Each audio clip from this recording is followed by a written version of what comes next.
Donc je m'appelle Nicolas Girard Michelotti, je suis auteur de théâtre, comédien et metteur en scène. Alors je suis en résidence ici à Armand-Gatti pour venir écrire un texte qui s'appelle Paysage de pluie, qui est un texte qui est lié à un projet en fait de mise en scène de Jean Massé. Jean Massé, c'est un metteur en scène avec qui je me suis associé pour créer une compagnie qui s'appelle la compagnie Lichka.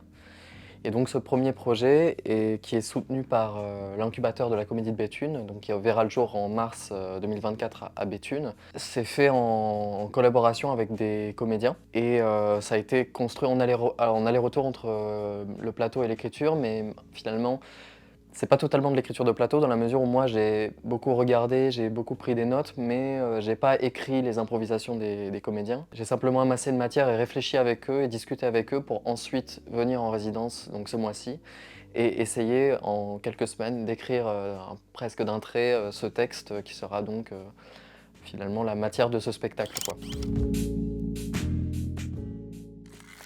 Et donc Paysage de pluie, ça raconte l'histoire d'un village qui est un village pas situé. On suppose que c'est en France, mais on ne sait pas où exactement. Et la pluie tombe pendant 1 an sur ce village. Donc c'est un phénomène comme ça qui au début n'est pas totalement compris puisqu'il pleut et puis à force, au fur et à mesure des jours et puis des semaines, on se rend compte que ce phénomène est inexplicable, qu'il est fantastique et il transforme le village, le paysage et les personnages. Et donc on s'intéresse aux transformations, à la métamorphose des personnages et de leur regard sur le monde. On s'intéresse au processus en fait. On essaye d'écrire une fable qui n'est pas une fable de la déploration et du catastrophisme justement, mais une fable qui soigne, une fable qui puisse trouver de la réinvention et de l'espoir à l'intérieur de cette catastrophe qui évidemment est une métaphore, tout le monde l'aura compris, du réchauffement climatique.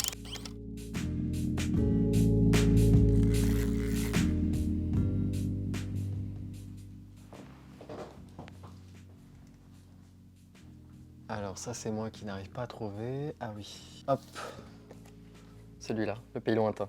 Tu veux que je t'en dise un petit peu plus ? Bah volontiers. Alors Le Pays Lointain, c'est une pièce, c'est la dernière pièce de Lagarce, c'est la pièce qu'il a écrite avant de mourir. Il reprend le canevas de Juste la fin du monde, qui est sa pièce la plus connue, qui raconte l'histoire d'un homme qui revient dans sa famille pour annoncer à ses proches qu'il va mourir et qu'il n'y arrive pas. Mais dans Le Pays Lointain, Lagarce ajoute des personnages de fantômes, puis des personnages d'amants. C'est comme s'il reconvoquait sur un même plateau les vivants et les morts. Et pour moi, ça parle du trauma, ça parle de toutes les frustrations, et je trouve que c'est une pièce bouleversante. Et puis par ailleurs, c'est une pièce que j'ai découverte grâce un professeur de théâtre quand j'étais au conservatoire du 8e, Marc Arnott. Donc c'est une pièce qui m'a marqué et je trouve qu'il y a quelque chose aussi d'assez romanesque. Enfin, je conseillerais fortement de lire cette pièce. Ah oui. Alors il y en a 2, mais donc il faut que j'en choisisse un. Celui qui m'a amené à l'écriture directement, c'est Viripaef, avec un texte qui n'est pas son plus connu, son tout premier en fait, Les Rêves. Parce qu'on connaît beaucoup Viripaef, mais j'ai l'impression qu'on ne parle pas tellement des rêves. Et Les Rêves, c'est une pièce très courte, et c'est une pièce qui est extrêmement libre, en fait, qui est très poétique. Ça commence par les rêves, et puis petit à petit, on va convoquer différentes thématiques comme Dieu, l'amour et l'enfer. Des rêves, dans ces rêves, il y avait des gens, une porte, ils essayaient d'ouvrir une porte, quelle porte, peu importe.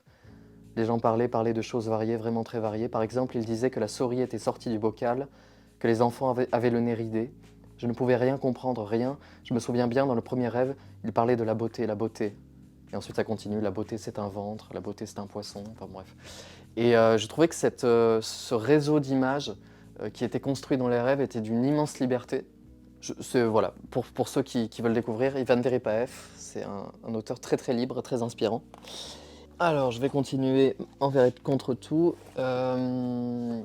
Ligre. Arne Ligre, c'est un auteur norvégien, si je ne me trompe pas, et qui m'inspire en ce moment, parce que j'ai l'impression qu'il réinvente beaucoup de choses dans la dramaturgie, au sens où en fait il arrive à se passer de toutes les didascalies, il arrive à se passer de presque tout en fait, c'est simplement des personnages qui se racontent et qui racontent, et on est toujours sur un fil entre le récit et la situation. Et dans le livre Je disparais de Arne Ligre, en fait ça raconte l'histoire de deux femmes qui doivent fuir leur pays, et elles attendent un homme et une fille.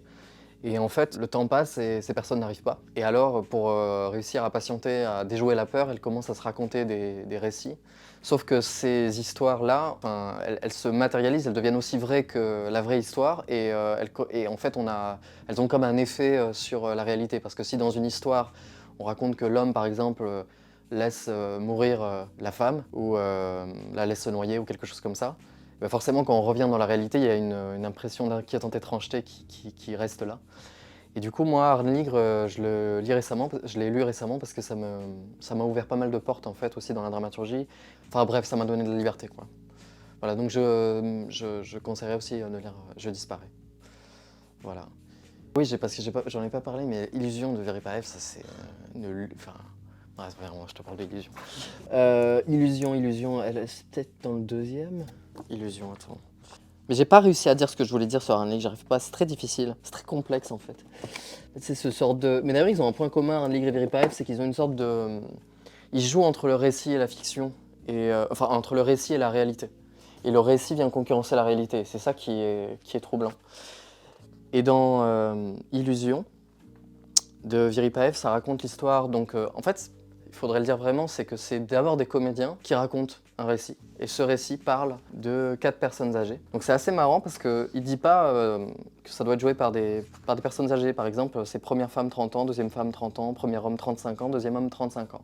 Donc c'est pas fait pour être joué par des personnes âgées. Et en fait, la pièce commence parce qu'un personnage a un grand monologue au moment de mourir, il fait une sorte de confession à sa femme, et il dit qu'il a été heureux toute sa vie avec sa femme, et il parle à sa femme. Et ce qu'il a comblé dans sa vie, c'est cet amour réciproque qu'il vouait à sa femme et l'amour que sa femme lui vouait, et il part très heureux, quoi. Et juste après ce monologue, donc sa femme va voir le meilleur ami de son mari et lui dit à quel point elle a été amoureuse de lui toute sa vie.